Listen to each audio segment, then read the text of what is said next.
Hello guys, सम्पूर्णमा जय मसी।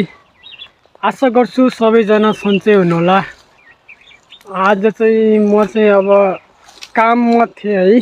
आज चाहिँ काममा थिएँ, कामबाट चाहिँ त्यो काम खत्तम भएर चाहिँ मलाई चाहिँ अर्को काममा चाहिँ ल्याएको छ है। आज चाहिँ नयाँ साइडमा यो ल्याएको छैन होइन, चेक गर्ने भनेर मलाई चाहिँ अब यो यहाँ तल घाँसै घाँस छ, यो घाँसको माथि चाहिँ मलाई गड्डा खन्नु पठाउनु भएको छ। अब हेरौँ कति टाइम लाग्छ होइन।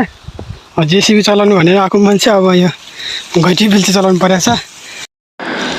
फाइनली मैले चाहिँ गड्डा खनिसकेको छु।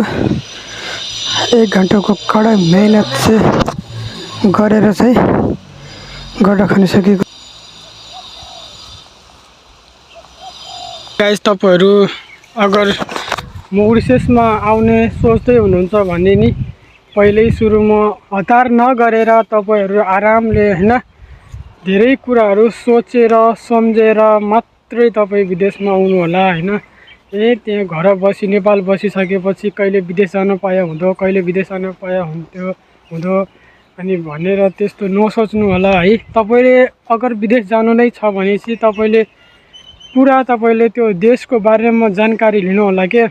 जस्तै जुन देशमा जाँदै हुनुहुन्छ त्यो देशमा भएका तपाईँको साथीभाइ हुनु होला, आफन्त हुनु होला होइन। त्यहाँ काम के छ, कस्तो छ, के हो, कस्तो हो होइन, सबै कुरा चाहिँ तपाईँहरूले चेक गरेर अथवा फोन गरेर होइन तपाईँले सबै कुरा चाहिँ नेपालबाट कन्फर्म गरेर मात्रै तपाईँ बाहिर देश आउनु होला।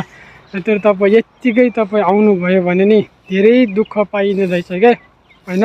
मैले त अब जब नेपालबाट आफ्नो देशबाट बाहिर देश आउँदैछ नि मान्छे होइन मजदुर भयो